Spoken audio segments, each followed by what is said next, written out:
बच्चों, आपका 26 जुलाई को जो टेस्ट हुआ था जिसका कि टॉपिक था electric flux, types of problem over the electric flux, Gauss law of electrostatics. तो आज हम इस पेपर का डिस्कशन करेंगे। सबसे पहले चलते हैं सेक्शन ए पर, और सेक्शन ए पर आप देखें अपनी स्क्रीन पर पहला क्वेश्चन। स्क्रीन पर देखिए पहला क्वेश्चन क्या है। पहला क्वेश्चन सेक्शन ए में, क्वेश्चन फर्स्ट का ए वाला पार्ट, एन इलेक्ट्रिक फील्ड में डिफ्लेक्ट। तो इलेक्ट्रिक फील्ड में कौन डिफ्लेक्ट हो जाएगा? पहला ऑप्शन है एक्स रेज, दूसरा ऑप्शन है न्यूट्रॉन्स, तीसरा ऑप्शन है अल्फा पार्टिकल्स और फोर्थ ऑप्शन है गामा रेज। तो फर्स्ट का जो ए है इलेक्ट्रिक फील्ड मतलब इलेक्ट्रिक फील्ड की इंटेंसिटी। तो इलेक्ट्रिक फील्ड ई ये क्या करती है? इलेक्ट्रिक फील्ड क्या करती है? आंसर है कि फोर्स लगाती है। किस पर? जो चार्ज वाले होते हैं। तो इलेक्ट्रिक फील्ड लगाती है फोर्स, जिसका नाम है इलेक्ट्रिक फोर्स। और इलेक्ट्रिक फोर्स कैसे निकलता है? टेस्ट चार्ज इनटू में ई, टीसी माने टेस्ट चार्ज। तो एफ इज इक्वल टू ई। अब चार्ज, तो क्या पहला ऑप्शन जो एक्स रेज है, तो एक्स रेज के पास में चार्ज होता है क्या? आंसर है नहीं, चार्ज तो नहीं होता। And that is why electric field इसको डिफ्लेक्ट नहीं करेगी, फोर्स नहीं लगाएगी तो डिफ्लेक्ट भी नहीं करेगी। क्या दूसरे ऑप्शन में न्यूट्रॉन, इसके पास चार्ज होता है? आंसर इसके पास भी चार्ज नहीं होता है। तो जब इलेक्ट्रिक फील्ड इस पर फोर्स नहीं लगाएगी तो डिफ्लेक्ट भी नहीं कर पाएगी। और थर्ड ऑप्शन है अल्फा पार्टिकल्स। क्या अल्फा पार्टिकल्स पर चार्ज होता है? हाँ होता है। कितना होता है? 3.2 इंटू 10⁻⁻⁹ कूलम। इसलिए इलेक्ट्रिक फील्ड इस पर फोर्स लगाएगी, तो फोर्स लगाएगी तो डिफ्लेक्ट भी करेगी। क्या गामा रेज पर चार्ज होता है? तो नहीं होता है। इसलिए इस प्रॉब्लम का जो ऑप्शन है वो थर्ड वाला सही है। तो option third is correct. Screen पर देखिए इसी क्वेश्चन नंबर 1 का बी वाला पार्ट। देखिए क्वेश्चन को क्या है। A close surface has small an electric dipoles located inside it. The net electric flux emerging through the surface is, और ब्रैकेट में एक इंफॉर्मेशन दी गई है कि each dipole carry equal and opposite charges. मतलब अगर आप डाइपोल के बारे में भी नहीं जानते हैं तो आपको डाइपोल के बारे में बताया गया कि डाइपोल के पास में, हर एक डाइपोल के पास में इक्वल और अपोजिट चार्जेस होते हैं। तो इसका बी वाला क्वेश्चन, एक क्लोज सरफेस है, मान लिया ये क्लोज सरफेस है, इसके अंदर एक डाइपोल है, डाइपोल 1, एक डाइपोल है डाइपोल 2, एक डाइपोल है डाइपोल 3, ऐसे बहुत सारे डाइपोल हैं। और एक डाइपोल है डाइपोल एनवा डाइपोल है। उधर ब्रैकेट में ये बता दिया गया, शायद इस वजह से बताया गया कि अगर इलेक्ट्रिक डाइपोल आप नहीं जानते हैं तो इलेक्ट्रिक डाइपोल का फीचर्स बता दिया गया कि हर एक डाइपोल के पास इक्वल और अपोजिट चार्जेस होते हैं। अगर इस वाले डाइपोल के पास में Q चार्ज है तो इसके पास में -Q भी होगा, यानी कि कुल मिला के कितना चार्ज होगा? 0। इस वाले डाइपोल के पास में अगर 2 कूलाम चार्ज है तो -2 कूलाम भी होगा, तो भी रिजल्ट क्या आएगा? 0। यानी हर डाइपोल के पास में 0 चार्ज है। इस डाइपोल पर नेट चार्ज कितना है? 0। इस डाइपोल पर भी नेट चार्ज कितना है? 0। इस तरीके से सभी डाइपोल्स पर नेट चार्ज कितना है? 0। तो क्लोज वाली बॉडी ने कुल कितना चार्ज बंद किया है? 0। तो ये जो क्लोज बॉडी है, इस क्लोज बॉडी से लिंक होने वाला फ्लक्स क्या होगा? तो phi is equal to 1/ε0 into में टोटल इनक्लोज्ड माने बंद, total enclosed charge by surface. और जो सरफेस चार्ज को बंद करती है that will be called that will be Gaussian surface. तो phi is equal to 1/ε0 into में कुल कितना चार्ज बंद है 0, तो फ्लक्स की वैल्यू कितनी होगी 0। तो पहला ऑप्शन NQ/ε0, दूसरा ऑप्शन 2Q/ε0, तीसरा ऑप्शन 2NQ/ε0 और फोर्थ ऑप्शन है 0। और इसलिए इस प्रॉब्लम का जो आंसर होगा वो फोर्थ होगा, 0 आंसर होगा, 0।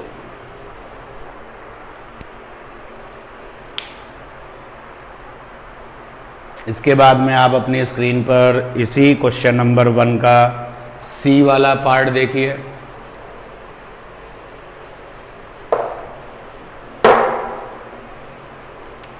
फर्स्ट का सी देखिए स्क्रीन पर। A sphere of radius 2 centimetre has a charge of 2 microcoulomb inside it, while a sphere of radius 5 centimeter has a charge of 5 microcoulomb within it, the ratio of electric flux will be। तो बच्चों इस question में दो sphere हैं, एक sphere है जिसका कि रेडियस 2 सेंटीमीटर है, ये स्फेयर आ गया, और इसकी रेडियस 2 सेंटीमीटर है, और एक स्फेयर और है जिसका कि रेडियस 5 सेंटीमीटर है। एक स्फेयर है और इसका रेडियस 5 सेंटीमीटर है। तो क्वेश्चन में कहा गया कि जिसकी रेडियस 2 सेंटीमीटर है उस स्फेयर के अंदर, इनसाइड मतलब अंदर, 2 माइक्रोकूलम का चार्ज है, और जिसकी रेडियस 5 सेंटीमीटर है उसके अंदर 5 माइक्रोकूलम का चार्ज है। तो इनके पास जो फ्लक्स होगा उनका रेशियो चाहिए। मान लेते हैं कि इस वाले स्फेयर के पास में जो इलेक्ट्रिक फ्लक्स होगा, सपोज कर लिया φ1 होगा, ऐसा हमने मान लिया, और इस वाले स्फेयर के पास जो इलेक्ट्रिक फ्लक्स होगा मान लिया वो φ2 होगा। तो φ1 कैसे निकलेगा? स्फेयर क्लोज बॉडी है, क्लोज बॉडी के अंदर चार्ज है, तो गॉस लॉ लगाएंगे। तो φ1 इज इक्वल टू होगा 1/ε0 इंटू ब्रैकेट में क्या आता है, ब्रैकेट में आता है वो चार्ज जो बॉडी के अंदर है। तो इस वाले स्फीयर के अंदर कितना चार्ज है 2 माइक्रोकूलम, तो 2 इंटू 10⁻⁻6 माइक्रोकूलम के कूलम बना लीजिए। और इस वाले स्फीयर की बात कर लें तो इसके पास में कितना है फ्लक्स, φ2 है हमने माना, तो φ2 ये हमने माना था। तो यहाँ पर भी ये स्फीयर क्लोज बॉडी है, गॉस लॉ लगाइए 1/ε0, और वो चार्ज जो इसके अंदर है दैट इज़ 5 माइक्रोकूलम, तो 10⁻⁻6। अब इन दोनों का रेशियो निकालना है हमको, φ1 और φ2 का। क्वेश्चन में दोनों के फ्लक्सेस का रेशियो, तो φ1/φ2, तो φ1 की वैल्यू है 1/ε0 इंटू 2 इंटू 10⁻⁻6, और φ2 की वैल्यू है 1/ε0 इंटू 5 इंटू 10⁻⁻6 कैंसिल हो गया, तो φ1/φ2 आ गया 2/5। और अब आप ऑप्शन में देखें, पहला ऑप्शन है 1:1, दूसरा ऑप्शन है 2:5, और तीसरा ऑप्शन है 5:2, एंड फोर्थ इज 4:25। तो इसका आंसर आया है ऑप्शन नंबर सेकेंड ऑप्शन है इस प्रॉब्लम का। स्क्रीन पर देखिए इसी सेक्शन का D number question.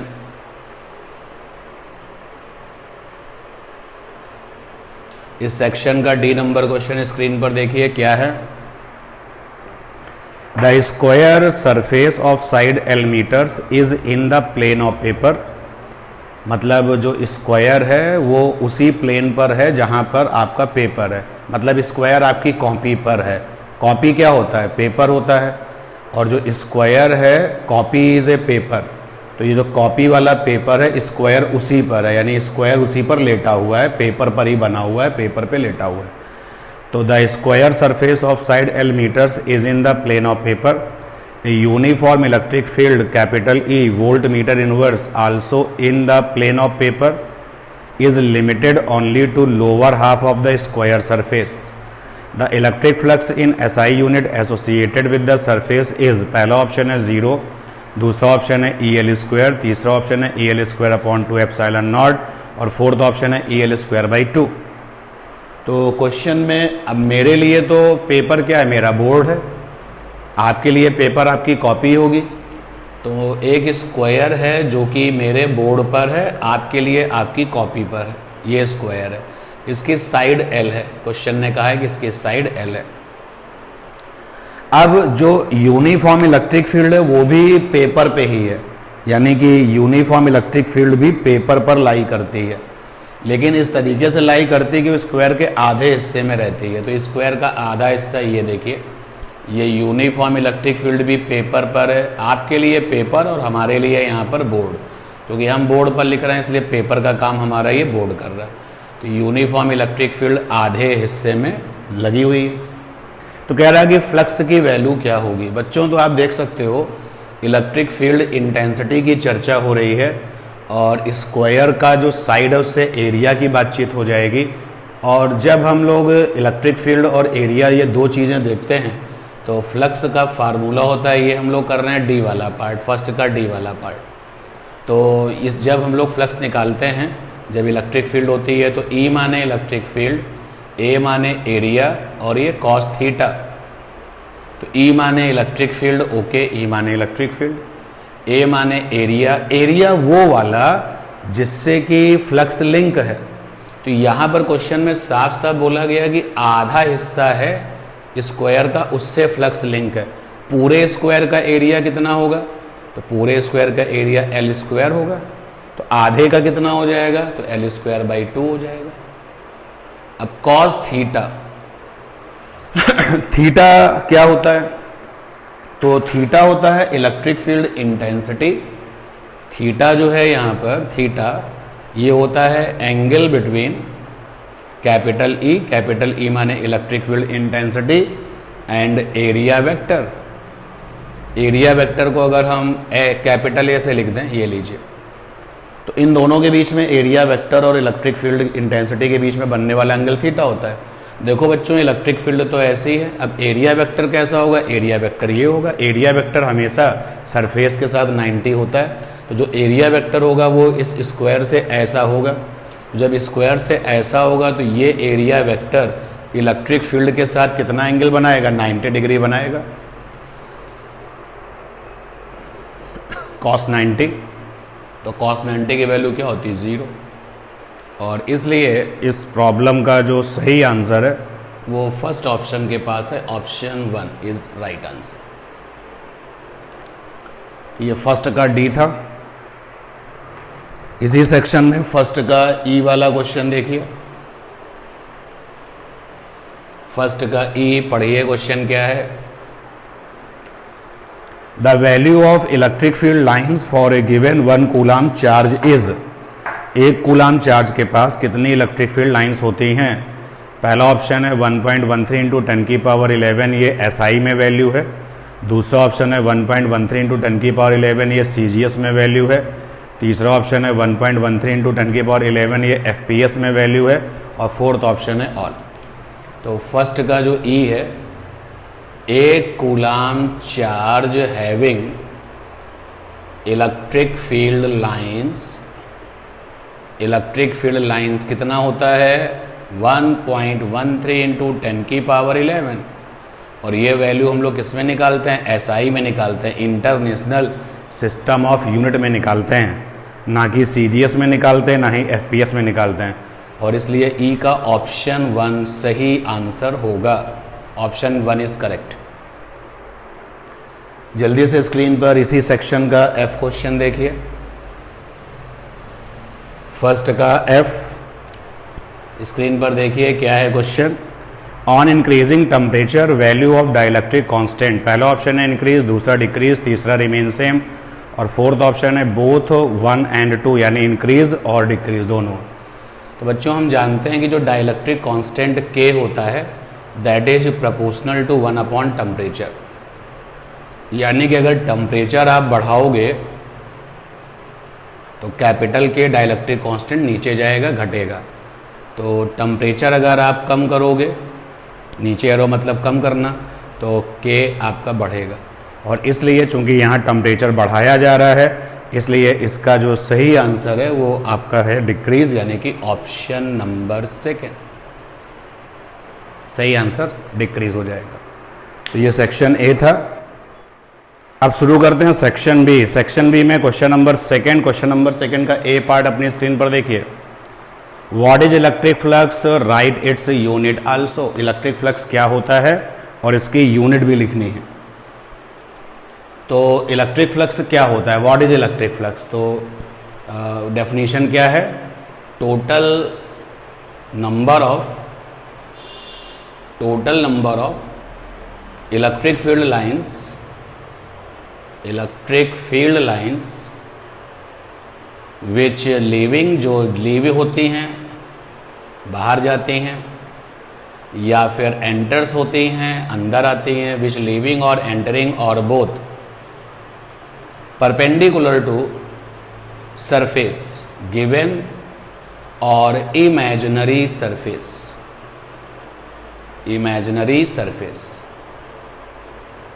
Is called electric flux. ये है इलेक्ट्रिक फ्लक्स की perfect definition. Total number of electric field lines which leaving, जो आ रही हैं बाहर, या फिर एंटरिंग, जा रही हैं अंदर, या फिर दोनों ही काम हो रहे हैं, आ भी रही हैं और जा भी रही हैं, परपेंडिकुलर टू गिवन और imaginary surface. Perpendicular to given और इमेजिनरी सरफेस अगर आप नहीं लिखेंगे तो पूरा का पूरा डेफिनेशन का कोई मतलब ही नहीं है। इज कॉल्ड इलेक्ट्रिक फ्लक्स, और हम इसको सिंबल फाई ई से लिखते हैं। और फाई ई निकालने का तरीका है phi E is equal to capital N number of lines. Phi E निकालने का तरीका है E A cos theta.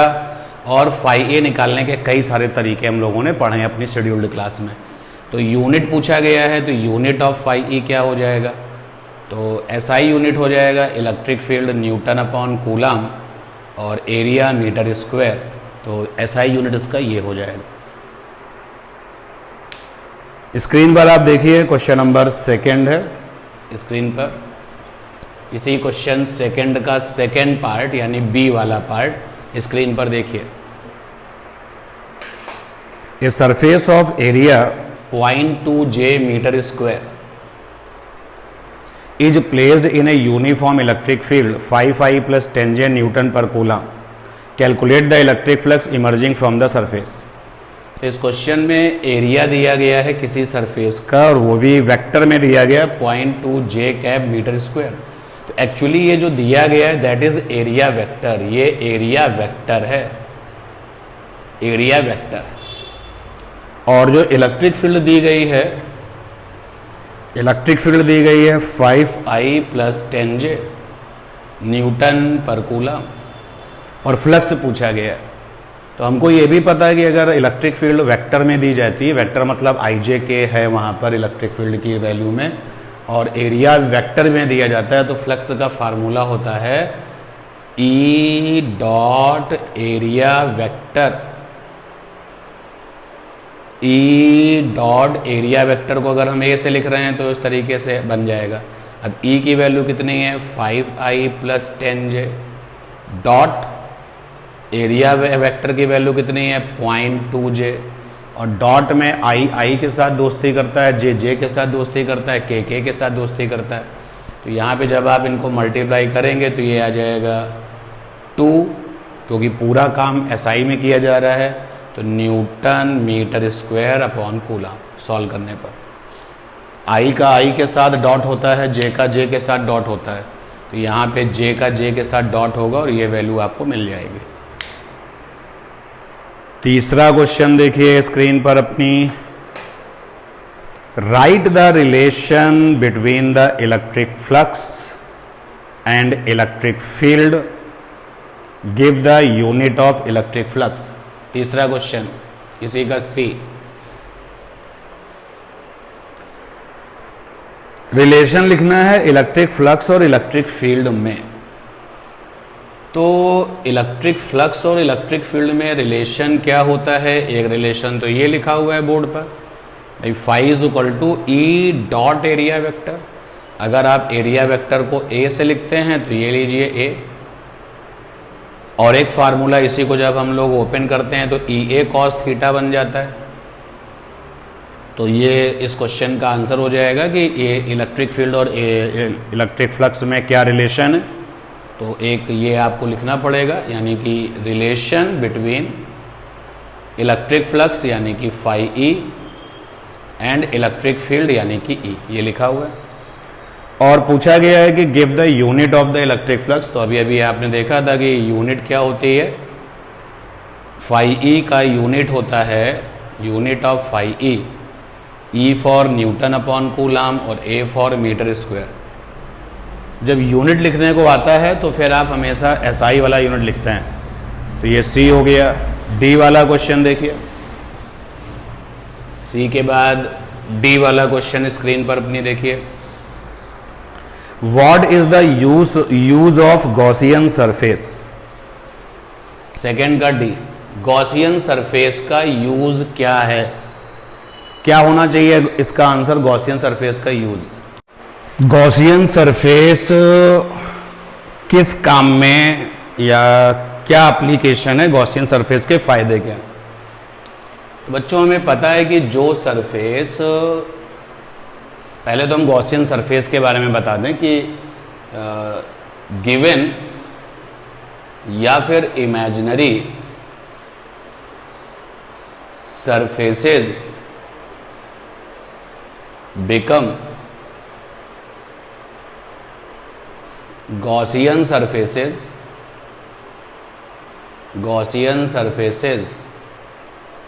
when we applied Gauss theorem over it। तो ऐसी सरफेसेस या तो ये गिवन होती हैं या फिर इमेजिनरी होती हैं, जिनका इस्तेमाल करके हम उनके ऊपर गॉस लॉ लगाते हैं, वो कहलाती हैं गॉसियन सरफेसेस। ठीक, अब इनका यूज क्या है। तो यूज इनका ये है कि by Gaussian surfaces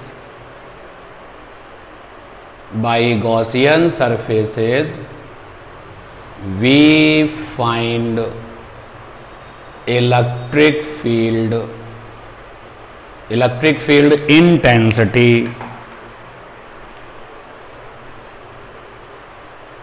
for certain माने निश्चित चार्ज डिस्ट्रीब्यूशन। जैसे अगर चार्ज गोले पर है तो उस गोले पर जो चार्ज है, गॉस लॉ लगा करके उसने कितनी इलेक्ट्रिक फील्ड बाहर पैदा की है, कितनी अंदर पैदा की है, कितनी सरफेस पर पैदा की है। सिमिलरली और भी बहुत सारे एप्लीकेशन थे, line charge, seat of charge. तो ये इसका यूज है। तो अगर आप इतना लिखते हैं तो परफेक्ट आंसर इसका बन जाएगा। अगले क्वेश्चन पर चलते हैं। इसी क्वेश्चन नंबर 2 का जो ई वाला पार्ट है उसको देखिए अपनी स्क्रीन पर। ई वाला पार्ट स्क्रीन पर देखिए क्या है। E, how much electric flux will come out through the whole surface if a charge plus q is put inside the spherical surface. Question में एक स्फेरिकल सरफेस है और जिसके अंदर एक प्लस क्यू चार्ज रखा हुआ है। तो कह रहे हैं कि how much electric flux will come out, कितना फ्लक्स कम आउट होगा यानी बाहर आएगा। तो आप लगा दो गॉस लॉ कि phi E is equal to है 1/ε0 इनटू में बंद चार्ज, बंद चार्ज यानी कि इनक्लोज्ड चार्ज, जो चार्ज बॉडी के अंदर इनक्लोज है। तो यहाँ पे कितना है, दैट इज Q, और क्योंकि Q यहाँ प्लस है तो फ्लक्स भी, फ्लक्स का जो साइन है वो प्लस होगा, बाहर आने वाला फ्लक्स यही होगा। And that is the answer of that question. Screen पर देखिए इसी सेक्शन में F वाला क्वेश्चन जो है, क्या है F वाला question. Give the meaning of the linear density of charge. Linear density of charge का मतलब बताना है।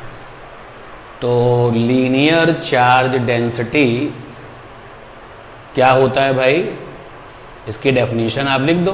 तो linear charge density is charge का डिस्ट्रीब्यूशन, चार्ज का बंटवारा, charge distribution along length of material, length of material। तो जब चार्ज का बंटवारा मटेरियल की लंबाई पर होता है that will be linear charge distribution.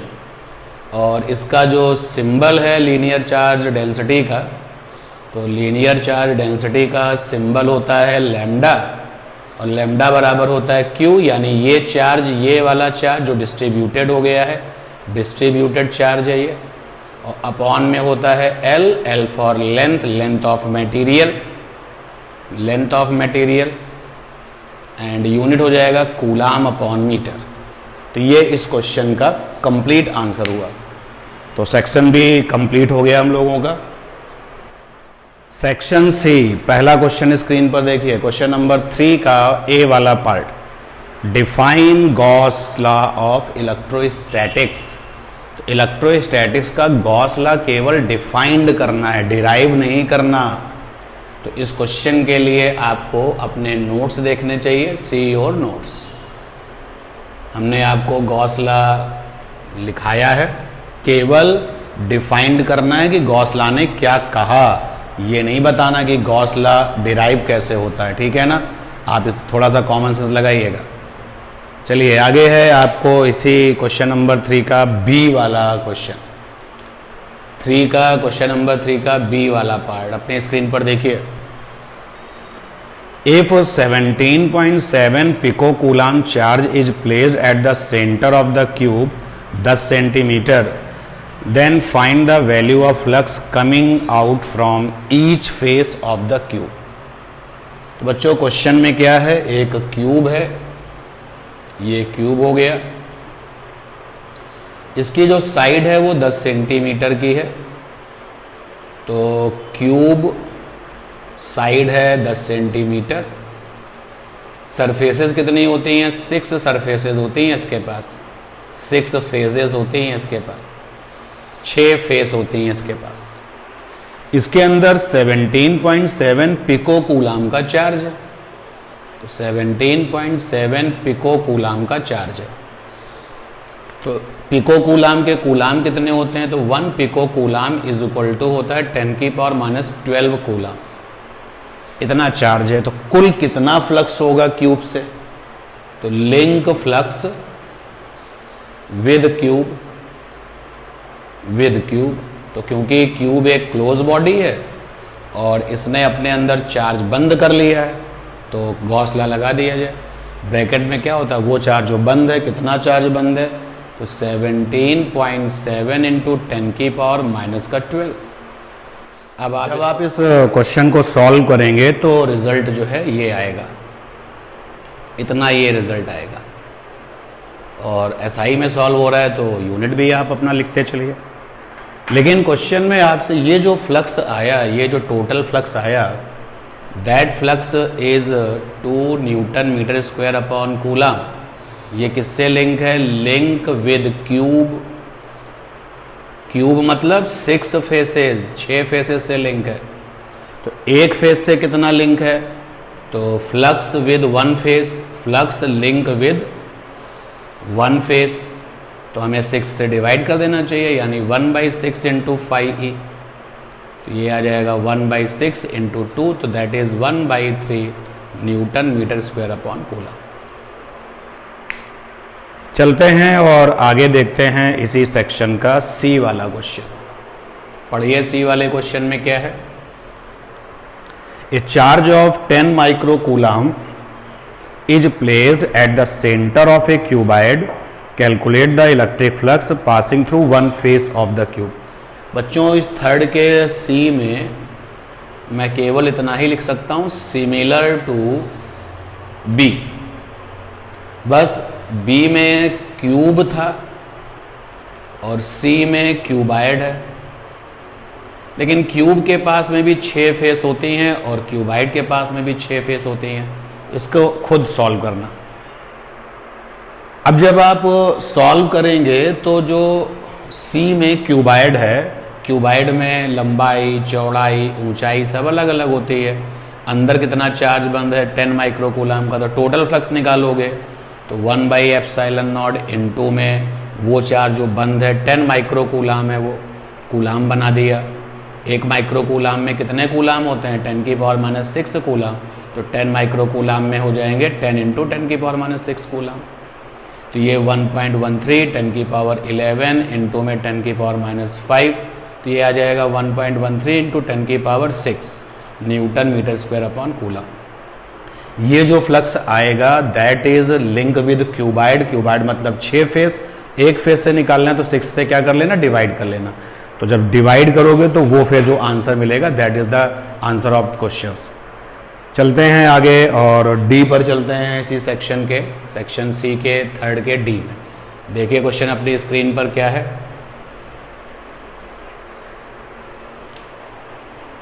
Third का D, A vertical electric field 4 × 10⁵ Newton me coulomb balance A water drop of mass 1 × 10⁻⁴ kg, find the charge on the drop. एक वर्टिकल फील्ड है जिसकी की ताकत दे रखी है 4.00 10⁵ न्यूटन अपॉन कूलम। यहाँ पर एक ड्रॉप है जो कि मास है जिसका 1 × 10⁻⁴ kg, तो ये एक ड्रॉप है, इसका मास है 1 × 10⁻⁴ kg, और ये ड्रॉप उस इलेक्ट्रिक फील्ड में बैलेंस हो गई है। तो बच्चों आपको सिखाया था कि जब कोई भी ड्रॉप या कोई भी पार्टिकल या कोई भी ऑब्जेक्ट इलेक्ट्रिक फील्ड में बिना किसी सपोर्ट के, बिना किसी सपोर्ट का मतलब हो गया रस्सी नहीं बांधी और सपोर्ट अपोर्ट नहीं लगाया, किसी तरीके से उसको टाइट नहीं किया, बांधा नहीं है, फिर भी वो इलेक्ट्रिक फील्ड में अगर बैलेंस हो जाती है तो कॉन्सेप्ट होता था QE = mg। QE electric force होता था और mg वेट होता था।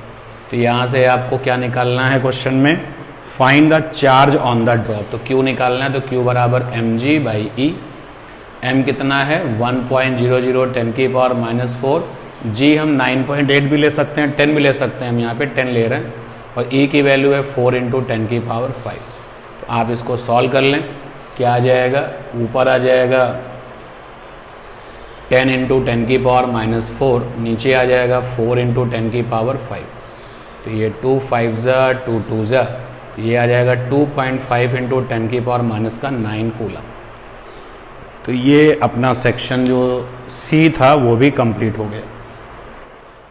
अब सेक्शन डी में क्वेश्चन नंबर 4, फोर्थ का ए वाला पार्ट अपनी स्क्रीन पर देखिए। Right the short notes about the solid angle and the area vector. Solid angle क्या होता है और एरिया वेक्टर क्या होता है, इसके बारे में आपको लिखना है।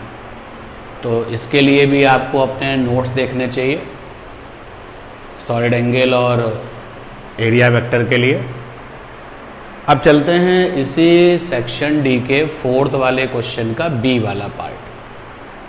देखिए अपने स्क्रीन पर question, in a uniform electric field E = 5 × 10⁻³ I cap newton upon coulomb, a square plane surface of 10 cm side is placed parallel to the YZ plane, what would be the electric flux through the surface, what would be the electric flux through the same surface if the plane of surface makes an angle of 30° with the x-axis।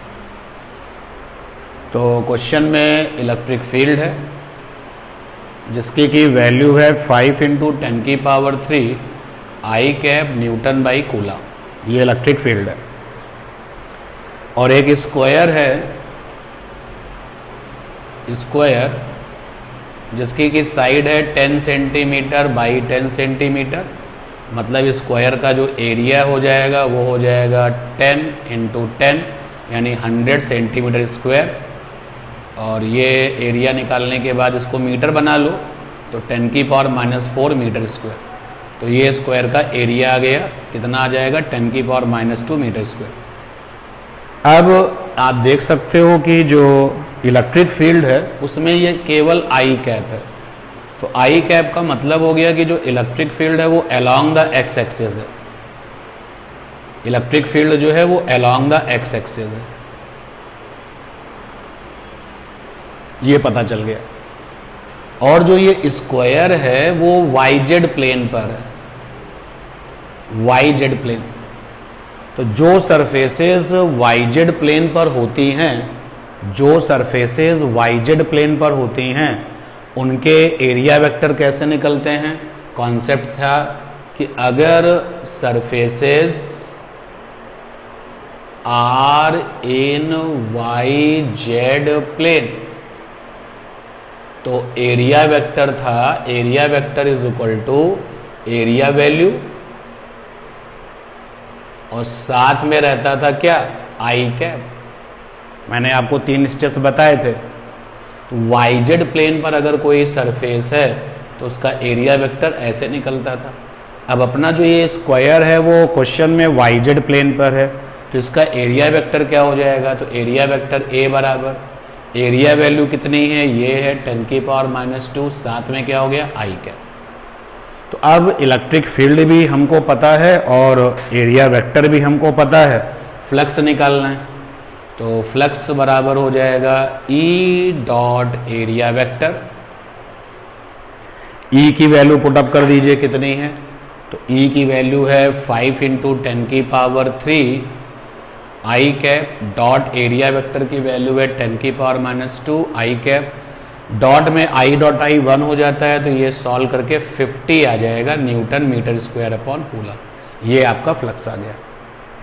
इसके बाद में question के अगले हिस्से में क्या कहा गया है? अगले हिस्से में ये कहा गया कि उस समय फ्लक्स की वैल्यू क्या होगी जब plane makes, if the plane of the surface makes an angle 30 degree with the X axis.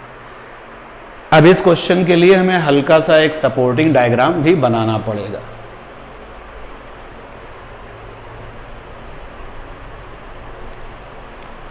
तो ये रहा एक्स एक्सिस, ये है वाई एक्सिस, और चलो ये जेड एक्सिस है, और ये है Y axis, Y Z plane.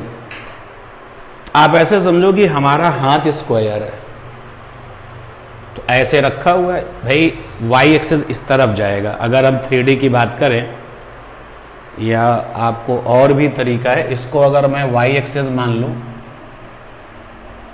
तो जेड एक्सिस कहां पर होगा? ये तुम्हारा जेड एक्सिस होगा, ये जेड एक्सिस होगा। अब ये एरिया जो स्क्वायर था वो ऐसे रखा था, देखो वाई जेड प्लेन पे रखा हुआ है।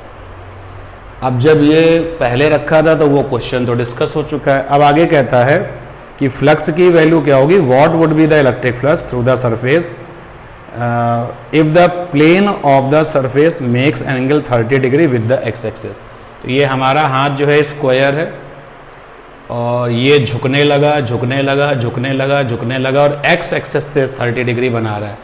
तो सपोज कर लो कि ये डॉटेड लाइन जो थी वो स्क्वायर को रिप्रेजेंट कर रही है। आप बात को समझिएगा, ये स्क्वायर था, पहले वाई जेड प्लेन पर रखा था, सामने से आपको लाइन जैसी ही तो दिख रही है ना। अब ये झुकने लगी झुकने लगी झुकने लगी, और अब ये एक्स एक्सिस से कितना बना रही है? क्वेश्चन के हिसाब से जो एंगल बन रहा है एक्स एक्सिस से वो 30 डिग्री बन रहा है। तो स्क्वायर ने एक्स एक्सिस से 30 डिग्री बना लिया।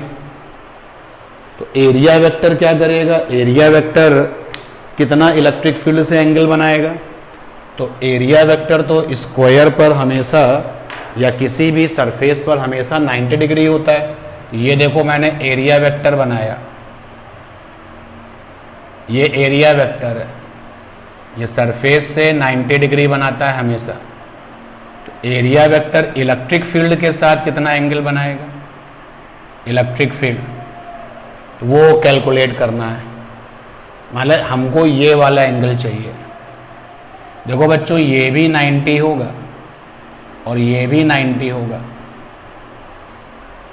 अब ये 30 है तो ये कितना आ जाएगा? 60। चेक कर लीजिएगा सारे रिजल्ट्स को। ये वाला जो एंगल आएगा ये आएगा 180 माइनस 60 यानी 120। तो अब जो एंगल बनेगा वो 120 बनेगा। तो अब अपने पास में E क्या है, E की वैल्यू तो वही है 5 इंटू 10 की पावर 3 आई है। एरिया वेक्टर क्या है, एरिया वेक्टर है आपका 10 की पावर माइनस 2 आई कैप। और E और A के बीच में एंगल कितना बन रहा है, angle between E and A and that is theta. Theta यहाँ पर 120 है। तो अब फ्लक्स कैसे निकलेगा, अब तो ऐसे निकलेगा E की वैल्यू एरिया की वैल्यू कॉस थीटा। अब E की वैल्यू क्या है, तो आई कैप के साथ जो ये है वो E की वैल्यू है 5 इंटू 10 की पावर 3 और A के साथ I के साथ जो ये लिखा हुआ है वो एरिया की वैल्यू है 10 की पावर माइनस 2 और cos 120। तो ये आ जाएगा 50 और cos 120 की वैल्यू -1/2। तो ये बन जाएगा माइनस का 25 newton metre square upon coulomb. अब जो फ्लक्स आएगा वो ये आएगा, पहले कितना आ रहा था 50 आ रहा था। तो एक बड़ी बढ़िया क्वेश्चन था, बड़ा ज़बरदस्त प्रॉब्लम थी ये। तो इसी सेक्शन में 4th का C देखिए स्क्रीन पर, what is Gauss theorem in electrostatics. तो आपको गॉस थ्योरम इलेक्ट्रोस्टैटिक्स की लिखनी है। तो जो C में उन्होंने पूछा है गॉस थ्योरम इन इलेक्ट्रोस्टैटिक्स, वो तो आपको लिखनी है। आगे a hollow cylindrical cylinder has a charge Q coulomb within it, a 5 volt metre 5 volt per metre is the electric flux associated with the curved surface, then what will be the electric flux linked with one of its plane surface। तो C में जो पहला वाला part है Gauss theorem लिखना, वो तो अपने नोट्स से आपको पता है, C नोट्स। लेकिन इसके साथ जो क्वेश्चन अटैच है उसकी मैं बात करता हूँ। उस क्वेश्चन में एक हॉलो सिलेंडर है, खोखला सिलेंडर है। ये रहा खोखला सिलेंडर, खोखला सिलेंडर है। इसके अंदर Q चार्ज कैद है, बंद है। क्वेश्चन में कह रहा है कि Q चार्ज इसके अंदर बंद है। फिर आगे लिखते हैं कि 5 वोल्ट मीटर का इलेक्ट्रिक फ्लक्स कर्व सरफेस से है। तो जरा हम पहले इसका टोटल फ्लक्स निकाल लें। कुल फ्लक्स जरा निकाला जाए इसका, तो कुल फ्लक्स हो जाएगा 5 टोटल, तो 1/ε0 इनटू में वो चार्ज जो बंद है तो वो तो Q है यहाँ पे, तो 5 टोटल हो जाएगा Q/ε0। अच्छा, ये जो फ्लक्स हमने निकाला 5 टोटल जो निकाला, ये किससे लिंक है, तो आप बताओगे 5 टोटल लिंक है सिलेंडर से, लिंक विद सिलेंडर। अब सिलेंडर किससे बना हुआ है, तो सिलेंडर के पास एक कर्व सरफेस है और 2 प्लेन सरफेस है। भाई ये वाली सरफेस कैसी है, प्लेन। ये वाली सरफेस कैसी है, प्लेन। और ये सरफेस कैसी है, कर्व वाली, कर्व सरफेस है। तो अगर हम ये सोचें या ये माने कि जो कर्व सरफेस से लिंक फ्लक्स है, वो तो क्वेश्चन में फाई दिया गया है, तो कर्व सरफेस से तो लिंक फ्लक्स जो दिया गया है क्वेश्चन में, linked flux with curve surface बराबर है फाई। तो पूछा प्लेन सरफेस से। बच्चों ये देखो, ये वाली प्लेन सरफेस और ये वाली plane surface same to same है। तो अगर हम ये कहें कि let phi dash is flux link with plane face या प्लेन सरफेस, तो इससे लिंक फ्लक्स कितना है, फाई डैश है, हमने माना है। तो ये भी प्लेन फेस है, इससे भी कितना होगा, फाई डैश है। दोनों के हिसाब किताब एक जैसे ना, लुक वाइज सब कुछ उनका पैरामीटर सेम है। और कर्व फ्लक्स, कर्व वाली सरफेस से लिंक फ्लक्स कितना है, फाई है।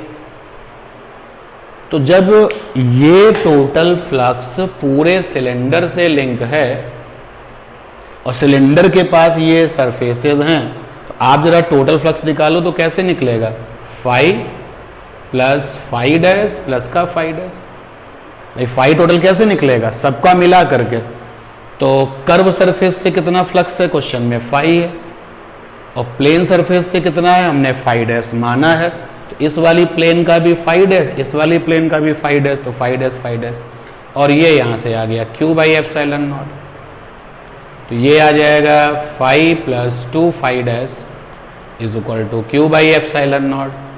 तो 2 phi dash is equal to Q by epsilon naught minus का 5, तो फाई डैश की वैल्यू हो गई half Q by epsilon naught minus का 5। ये आंसर है, क्योंकि क्वेश्चन में आपसे पूछा गया था हमें उस फ्लक्स की कैलकुलेशन दीजिए जो कि प्लेन सरफेस से लिंक है। कैलकुलेट हो गया ना। तो फोर्थ का सी क्वेश्चन हम लोगों ने कर लिया। अब आगे इसके देखिए, इसी का डी वाला पार्ट स्क्रीन पर अपनी देखिए।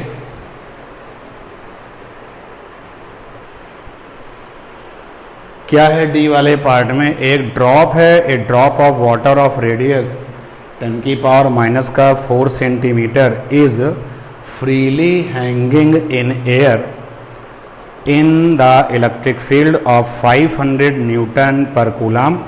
Calculate the charge on the water drop. तो फोर्थ के डी में आ गए।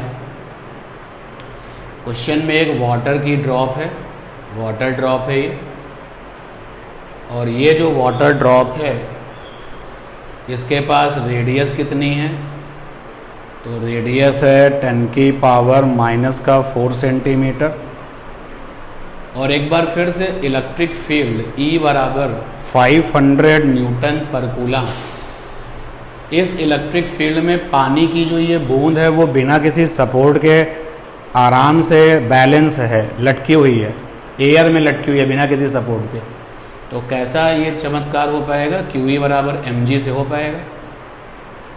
और क्वेश्चन में पूछा गया charge on the water drop. तो Q माने Q, E for electric field, M माने मास। तो वाटर ड्रॉप का मास क्या होगा? मास M ऑफ वाटर ड्रॉप। ये नहीं दिया गया तो निकालना पड़ेगा। M बराबर होता है, मास बराबर होता है वॉल्यूम इनटू डेंसिटी। अब वाटर ड्रॉप कैसी होती है? स्फेरिकल होती है, गोले के आकार में होती है। तो स्फेयर का वॉल्यूम क्या होगा? 4/3 पाई आर क्यूब। डेंसिटी, पानी की डेंसिटी, तो यहाँ पर रख दिया जाए 4/3 पाई आर क्यूब और इनटू में रो वाटर और साथ में G। ये अब Q निकाल आएगा, तो जब हम Q निकालेंगे तो Q की वैल्यू आ जाएगी 4/3 pi r cube rho water into G/E। अब यहाँ पर आप जो है G की वैल्यू 10 ले सकते हो। तो ओवरऑल आप देखो ना कि E की वैल्यू तुमको दी गई है, SI में दी गई है, तो सब कुछ SI में ही चलना है। आपको फिजिक्स में कोई भी क्वेश्चंस अगर करना है और नथिंग से स्पेशली, तो always go through the SI system. तो रेडियस दी गई है सेंटीमीटर में, तो मीटर कितनी हो जाएगी? -4 पहले से ही है, -2 और आ जाएगा तो ये मीटर बन जाएगा 10 की पावर -6 मीटर। ये रेडियस आ गई। और डेंसिटी जो है वाटर की SI में कितनी होती है? ये एक ऐसा पैरामीटर है जो तुम्हें याद होना चाहिए। जब ये सारी वैल्यूज़ आप यहाँ पर रख देंगे SI में, मैं इसको यहीं से ड्रॉप कर देता हूँ। तो जब ये सारी की सारी वैल्यूज़ आप रखेंगे, देखिए रेडियस क्वेश्चन में दिया गया है R फॉर रेडियस। ये स्मॉल g की वैल्यू 10 या 9.8 जो चाहें वो ले सकते हैं। डेंसिटी ऑफ वाटर आप सबको पता होनी चाहिए, पता है। और E फॉर इलेक्ट्रिक फील्ड, ये सब कुछ जब आप रख देंगे तो इस क्वेश्चन का जो आंसर आएगा दैट विल बी 8.2 इंटू 10 की पावर -17 कूलम। तो बाकी कैलकुलेशन आपको करनी है। तो ये फोर्थ का डी वाला क्वेश्चन था। नेक्स्ट क्वेश्चन पर चलते हैं। स्क्रीन पर अपनी फोर्थ का ई क्वेश्चन देखिए आप। फोर्थ का ई क्या है? Value of point charge is 10 की power -11 coulomb. Find the electric flux link with solid angle 4 steradian. और आगे है कि right nature of electric flux, also right nature of electric flux. तो एक पॉइंट चार्ज है 10 की पावर -11 कूलम का, जो कि आपको गिवन है। पॉइंट चार्ज है 10 की पावर -11 कूलम, ये चार्ज दिया गया है। हमको फ्लक्स चाहिए और link with solid angle, linked with solid angle, और सॉलिड एंगल यहाँ पर दिया गया है 2 4 रेडियन का। तो क्या कॉन्सेप्ट था, जब हमको पॉइंट चार्ज दिया जाता है, हमको सॉलिड एंगल दिया जाता है, तो फ्लक्स निकालने का कॉन्सेप्ट था Q/4πε0 इंटू में डेल्टा ओमेगा, चाहे तो आप डी ओमेगा भी लिख सकते हैं। ये उस समय का कॉन्सेप्ट है जब हमको पॉइंट चार्ज दिया, पीसी दिया, पीसी गिवन, पीसी माने पॉइंट चार्ज, हमको solid angle given, S A given, S for solid, A for angle. जब ये दो चीज़ें क्वेश्चन में दी जाती हैं तो हम कैसे फ्लक्स निकालते थे, फार्मूला लिखा हुआ है बोर्ड पर। अब आप इस फार्मूले में रख दीजिए वैल्यू, आप इसको ऐसे लिख लो 1/4πε0 अलग ब्रैकेट में, चार्ज वैल्यू अलग ब्रैकेट में, डेल्टा ओमेगा अलग ब्रैकेट में।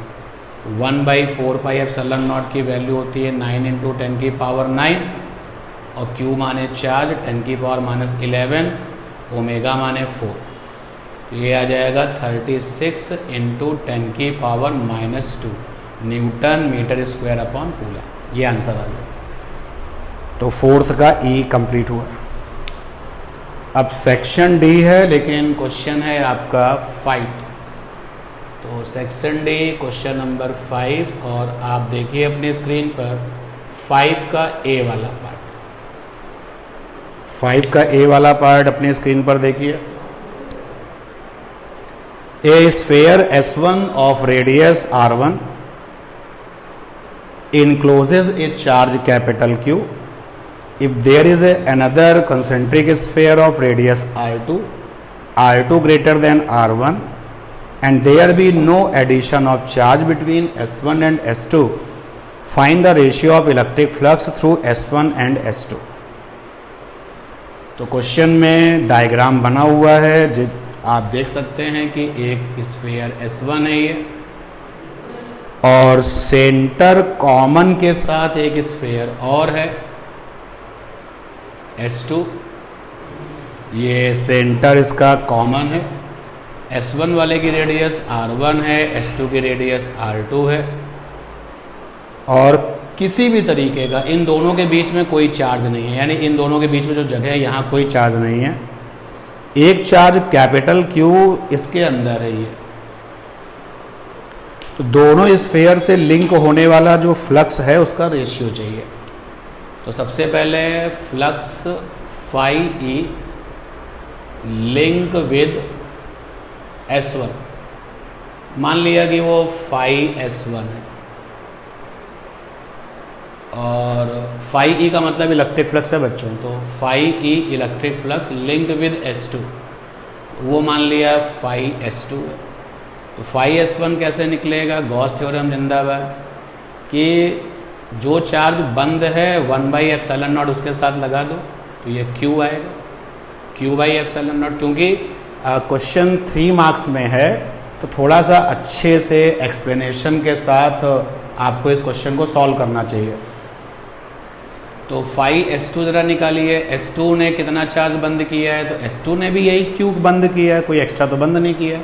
तो 1/ε0 इंटू में बंद चार्ज, ये Q/ε0, और फिर रेशियो निकालेंगे phi S1 upon phi S2, तो दैट विल बी 1:1। ठीक है।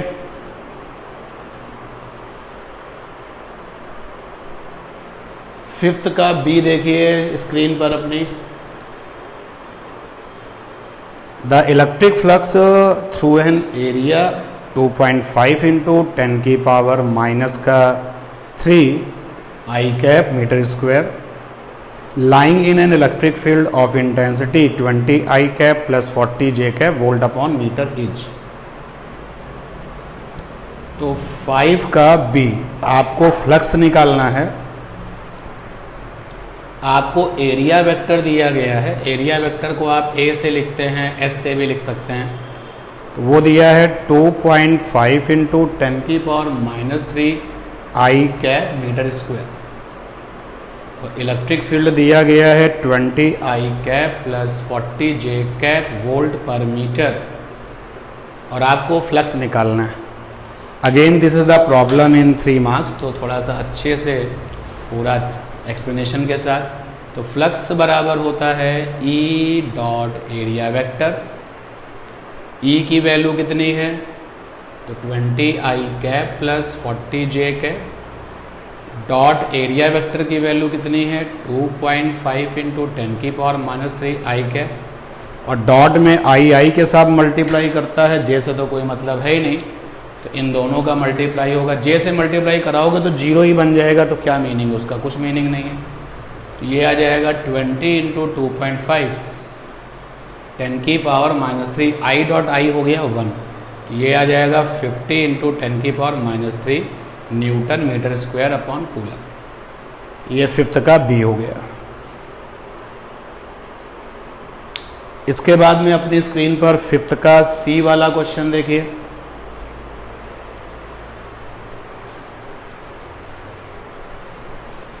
क्या है question, if the radius of Gaussian surface enclosing a charge is half, how does the electric flux through the Gaussian surface change? Also define the flux। तो इस question में बहुत alert रहने की जरूरत है। Also define the flux, तो पहले लास्ट में जाकर के उसने फ्लक्स की डेफिनेशन पूछी है, इलेक्ट्रिक फ्लक्स की डेफिनेशन नहीं पूछी है, फ्लक्स की पूछी है। तो फ्लक्स की डेफिनेशन क्या होती है, टोटल क्वांटिटी, कोई भी क्वांटिटी जो आपके पास है, विच लीविंग और एंटरिंग नॉर्मली टू गिवन और imaginary surface is called flux. ये है, तो ये फ्लक्स की डेफिनेशन है। और क्वेश्चन में वो भी पूछा है कि गॉसियन सरफेस का रेडियस अगर आधा हो गया तो आप बताओ इलेक्ट्रिक फ्लक्स पर क्या फ़र्क पड़ेगा। तो यहाँ पर हम लोग बात करेंगे इलेक्ट्रिक फ्लक्स की, फाई ई। तो हमें पता है कि इलेक्ट्रिक फ्लक्स जो होता है proportional to number of electric field lines,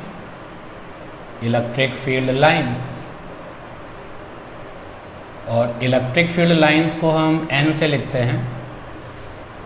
तो phi E proportional to n proportional to charge को क्यों से लिखते हैं। आपको ये समझना पड़ेगा कि क्वेश्चन 3 मार्क्स का है, तो किस तरीके से उसको अच्छे से एक्सप्लेनेशन के साथ आंसर देना है। एक तो इलेक्ट्रिक फ्लक्स हमने ये देखा था, दूसरा हम ये अच्छे से जानते हैं कि electric flux not depend upon area. लीजिए उस पार्ट का भी आंसर आ गया कि अगर आप रेडियस को आधा कर दोगे तो इलेक्ट्रिक फ्लक्स की सेहत पर कोई फर्क नहीं पड़ेगा। ठीक है, अब अपनी स्क्रीन पर क्वेश्चन नंबर 5th में डी वाला पार्ट देखिए क्या है। A point charge produces an electric flux of -1.0 10⁻³ newton metre square upon coulomb which passes through a Gaussian surface of radius 10 cm centered on the charge.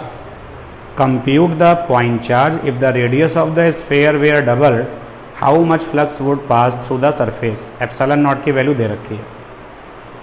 तो जो Gaussian surface है वो centred on the charge, मतलब ये जो Gaussian surface है, Gaussian surface का जो सेंटर है, यानी कि सेंटर ऑफ जीएस मतलब Gaussian surface is equal to है एट पॉइंट चार्ज। जहाँ पॉइंट चार्ज है, अगर ये पॉइंट चार्ज है, मान लेते हैं Q वैल्यू का है, तो गॉसियन सरफेस का सेंटर इसी जगह पर है, यानी दोनों लोग जहाँ पे पॉइंट चार्ज है वहीं पर गॉसियन सरफेस का सेंटर है।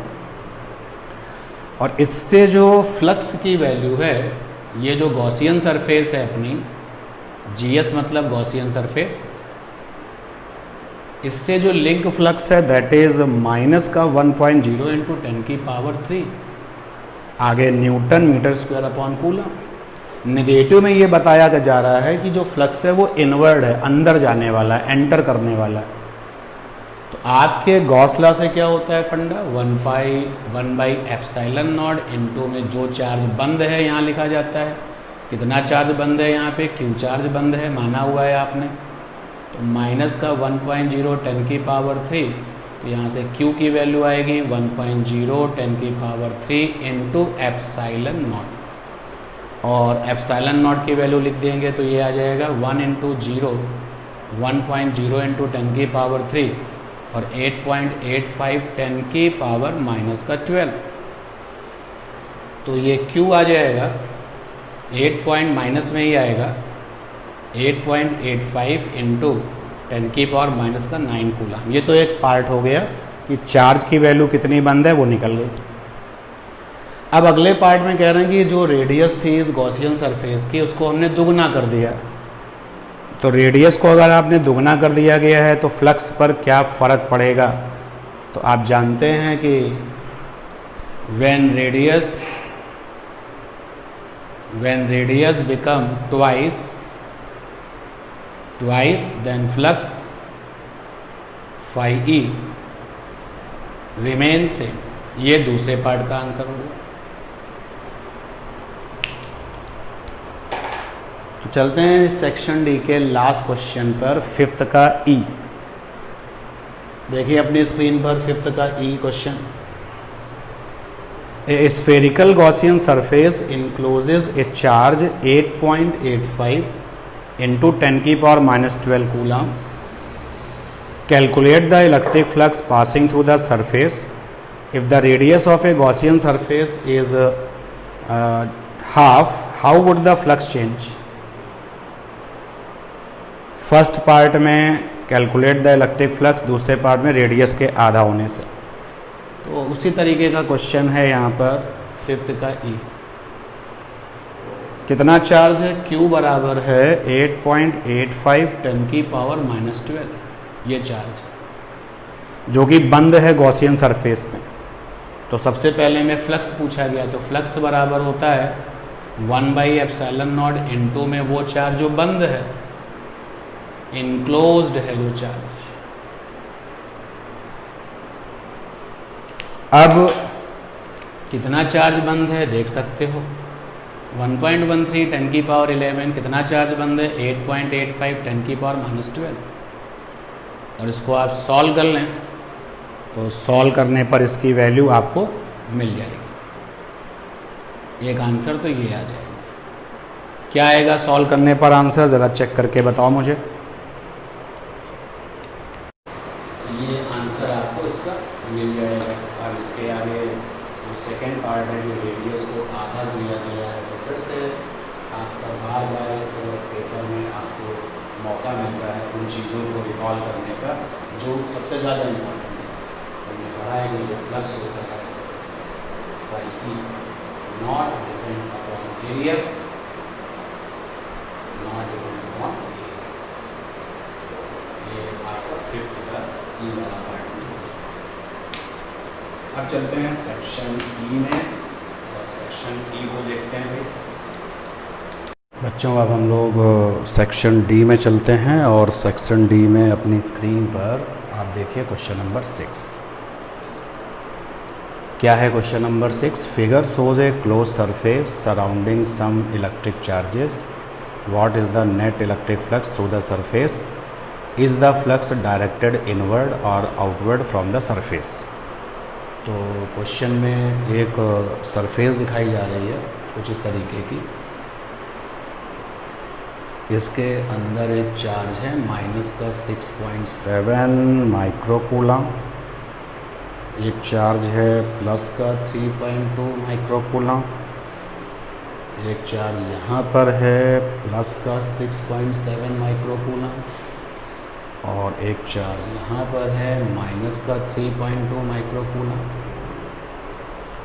और पहले पार्ट्स में पूछा गया है कि आप फ्लक्स निकालिए। तो जिस सरफेस से लिंक फ्लक्स निकालना है वो ये है। तो linked flux with given surface phi e is equal to तो phi E is equal to होता है 1/ε0 इनटू में इनक्लोज चार्ज। अब देखो बच्चों, ये जो क्वेश्चन है ये कितने मार्क्स का है? 5 मार्क्स का है। थोड़ा सा एक्सप्लेनेशन बढ़ाना पड़ेगा। और आगे गए flux is equal to 1/ε into, अब यहाँ पर वो चार्ज है जो इनक्लोज है, जो बंद है। तो यहाँ पे हमने क्या किया? इनक्लोज चार्ज देखा कौन कौन सा है। तो इनक्लोज चार्ज है, उसका टोटल निकालेंगे। तो ये वाला चार्ज इनक्लोज्ड है, माइनस का 6.7 माइक्रोकूलम, और ये वाला चार्ज भी इनक्लोज्ड है, प्लस का 3.2 माइक्रोकूलम। बाकी से तो मतलब नहीं, क्योंकि हमें तो केवल इनक्लोज चार्ज से मतलब रखना पड़ता है। सॉल्व करेंगे तो आएगा 5 और 3.5 माइक्रोकूलम माइनस में आएगा। तो यहाँ पर चूँकि इलेक्ट्रिक फ्लक्स हो गया, पोटेंशियल हो गया, वर्क डन हो गया, these all are the scalar physical quantities, so we put the value of charge with sign. अगर निगेटिव है तो फिर अलर्ट रहना पड़ेगा। यहाँ पर जो है हमने रख दिया माइनस का 3.5 माइक्रोकूलम। तो ये आ गया phi E is equal to 1.13 10⁻11, और ये 3.5 10⁻⁻6, और ये निगेटिव में आएगा, निगेटिव में आएगा।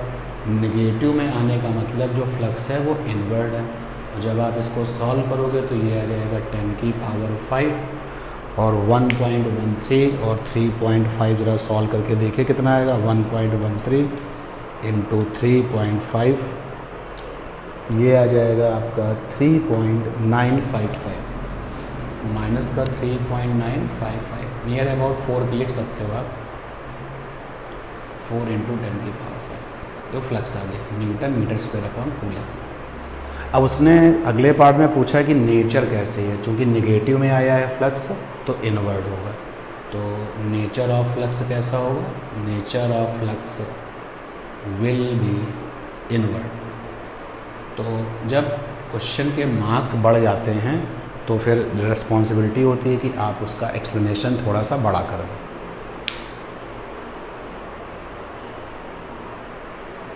स्क्रीन पर अपने 7th नंबर क्वेश्चन देखिए इसी सेक्शन में। Consider a uniform electric field 20 J cap Newton per coulomb, और उस इलेक्ट्रिक फील्ड में एक सरफेस रखा गया है जिसका कि हालचाल नीचे दिया गया है। ओके, तो 7th वाले क्वेश्चन में इलेक्ट्रिक फील्ड है 20 J कैप, और इस इलेक्ट्रिक फील्ड में एक एरिया है जिसका कि एरिया वैल्यू है 100 मीटर स्क्वायर। तो एक सरफेस है of area 100 centimetre square, metre बना लो इसको। ये आ गया 10⁻⁻² मीटर स्क्वायर। तो एरिया आ गया 10⁻⁻² मीटर स्क्वायर। और जो ये एरिया है ये कहाँ पर है? ये YZ प्लेन पर है। Area is in YZ plane. और अगर कोई एरिया YZ प्लेन पर है तो उसका एरिया वेक्टर क्या होगा? तो एरिया वेक्टर हो जाएगा A is equal to area की वैल्यू -2, और साथ में YZ प्लेन के लिए क्या होता है? I cap. एरिया वेक्टर ये आ गया। और इन्होंने पूछा है कि फ्लक्स निकालो, तो फ्लक्स बराबर होगा E dot area vector. E की वैल्यू कितनी है? 20 J कैप। एरिया वेक्टर कितना है? I cap. तो बच्चों आपको पता है कि J डॉट I मिलते हैं तो क्या आता है? 0। तो फ्लक्स की वैल्यू क्या होगी? 0। फिर इसके बाद क्वेश्चन में कहा गया कि अब सेकेंड पार्ट में कहा गया कि what is the flux of the same surface, जो YZ प्लेन पर थी surface, if the normal of its plane makes an angle 60 degree with the x axis. Normal है तो अब अगर हम यहाँ पर ये x एक्सिस बनाएं, y एक्सिस बनाएं, ये x एक्सिस है और ये y एक्सिस है। और आप देखो जो इलेक्ट्रिक फील्ड है वो कैसी है? इलेक्ट्रिक फील्ड आपकी वाई एक्सिस की तरफ है, इलेक्ट्रिक फील्ड है 20 जे कैप, और जो सरफेस था वो कहाँ रखा था, वाई जेड प्लेन पर रखा था। अब सरफेस था वाई जेड प्लेन पर, तो अब इसको इस तरीके से कर दिया गया है कि इसका जो नॉर्मल है, नॉर्मल मतलब एरिया वेक्टर, अच्छा सोचो जब ये वाई जेड प्लेन पे रहा होगा, 3D है, थोड़ा सा ध्यान देना, ये रहा आपका जेड, देखो ये वाई हो गया और ये एक्स हो गया और ये आपका जेड हो गया।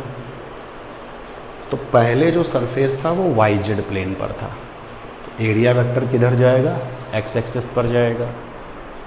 यानी कि हमने ये देखा कि first area vector is along x axis. अब क्वेश्चन कहता है कि कुछ ऐसा हुआ कि एरिया वेक्टर जो है x एक्सिस से 60 डिग्री बना रहा है। तो अब एरिया वेक्टर जो है x एक्सिस से 60 डिग्री बना रहा है। ध्यान देना, पहले एरिया वेक्टर मैं अपने इस डायग्राम में एरिया वेक्टर को दिखाऊंगा। तो ये एरिया वेक्टर हो गया, पहले ऐसा था, एरिया वेक्टर पहले ऐसा था, यानी पहले एरिया वेक्टर x एक्सिस से 0 बना रहा था। तो first area vector is along x axis, means area vector form angle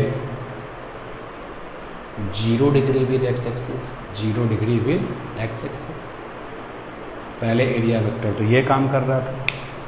अब क्वेश्चन में कहता है कि अब एरिया वेक्टर x वाली एक्सिस से 60 बनाने लगा है। पहले ऐसा था, फिर डायग्राम रिपीट करते हैं। एरिया वेक्टर पहले ऐसा था,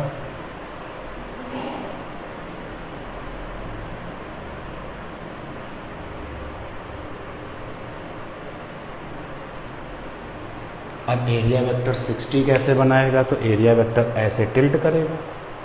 तो एरिया वेक्टर को टिल्ट कराया गया। तो अब एरिया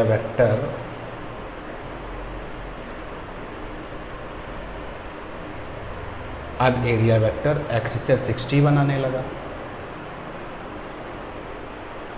अब जब एरिया वेक्टर 60 बनाने लगा तो ये पता करें कि एरिया वेक्टर इलेक्ट्रिक फील्ड से कितना बना रहा था। पहले एरिया वेक्टर इलेक्ट्रिक फील्ड से 90 बना रहा था, अब कितना बनाएगा। तो अब देखो बच्चों, ये रहा आपका एंगल, ये कितना होगा। तो देखो ये 60 है, इसको थोड़ा छोटा कर लिया जाए, ये 60 है, तो ये भी 60 हो जाएगा ना करस्पॉन्डिंग एंगल से। अब एरिया वेक्टर कितना एंगल बनाएगा, 30 बनाएगा। तो अब फ्लक्स कितना होगा, क्योंकि अब एंगल 0, अब एंगल जो है कुछ बनने लगा है, एंगल्स की बात कुछ ना कुछ होने लगी है। तो अब हमारा जो है फ्लक्स हो जाएगा E A cos theta. E माने इलेक्ट्रिक फील्ड की वैल्यू कितनी है, 20 है। A माने एरिया की वैल्यू कितनी है, 10 की पावर -2 है, 10 की पावर -2, और cos 30 आ गया। यहाँ पर आ जाएगा cos 30 की वैल्यू √3/2, 20 10 की पावर -2 √3/2, तो ये आ जाएगा 10√3 10 की पावर -2 और newton metre square upon metre. तो ये क्वेश्चन नंबर जो हम लोग सॉल्व कर रहे थे वो 7th था, और इस 7वीं प्रॉब्लम का आंसर ये आया। 2 पार्ट से दोनों हम लोगों ने कर लिए। अब अपनी स्क्रीन पर देखिए question number 8।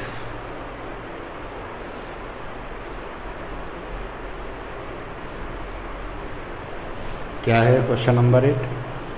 A charge capital Q is placed at the centre of an imaginary hemisphere surface using symmetry arguments and the Gauss law and find the flux of electric field due to this charge through the surface of the hemisphere। Question number 8 में एक hemisphere है और इस hemisphere के surface पर ये charge है। हमें फ्लक्स चाहिए link with hemisphere, link with hemisphere, और गॉस लॉ भी लगाना है। तो गॉस लॉ तो तब लगेगा जब फ्लक्स सरफेस के अंदर आ जाए।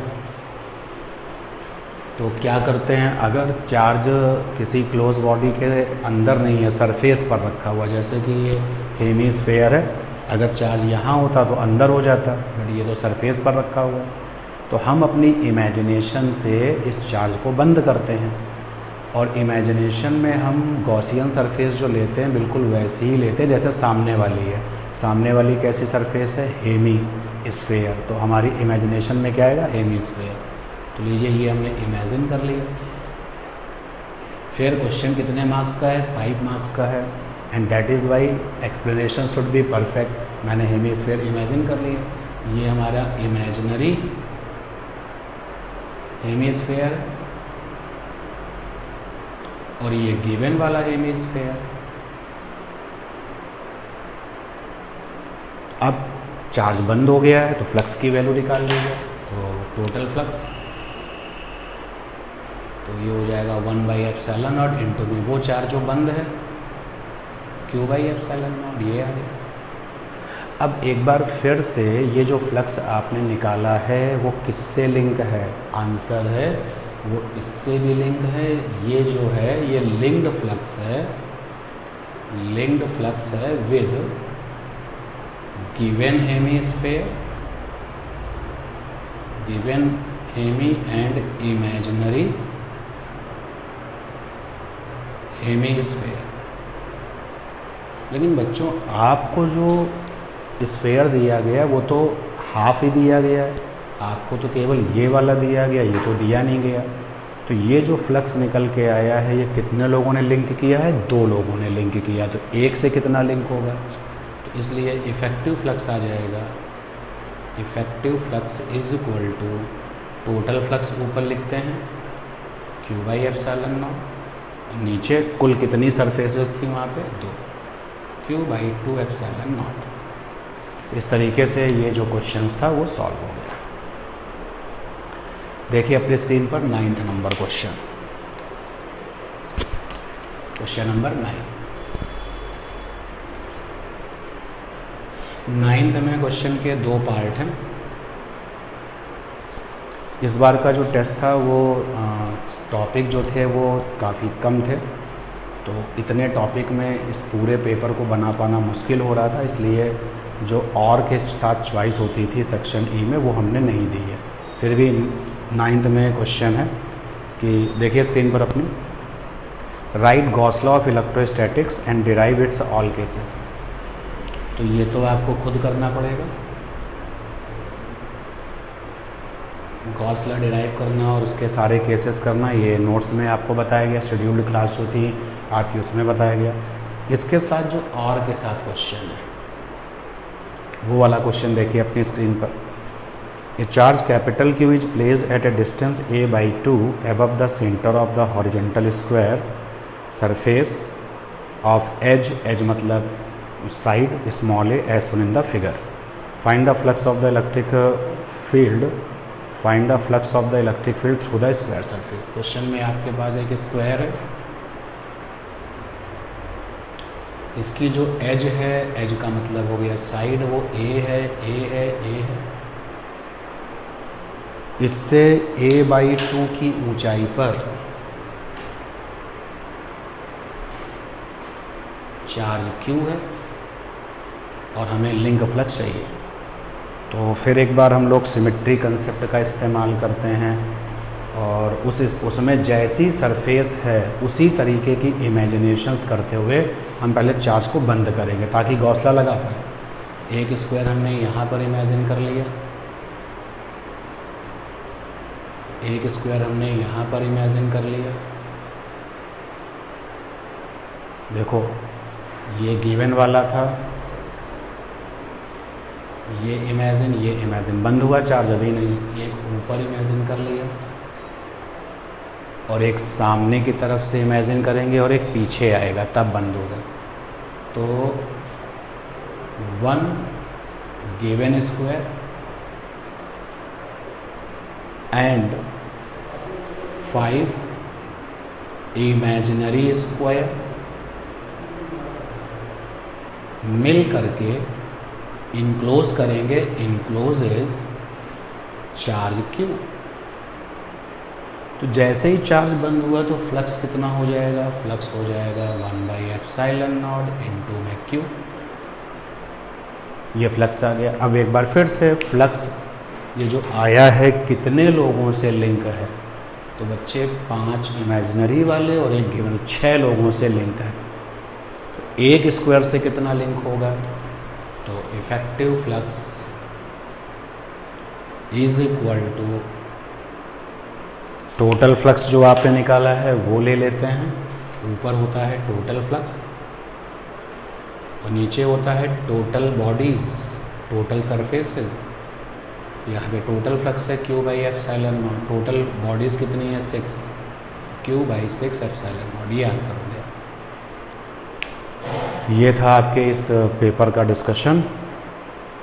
और अगले टेस्ट की तैयारी अभी से करिए। अपनी स्क्रीन पर अगले टेस्ट की डेट देख लीजिए, टॉपिक्स देख लीजिए और इसकी तैयारी अभी से करिए।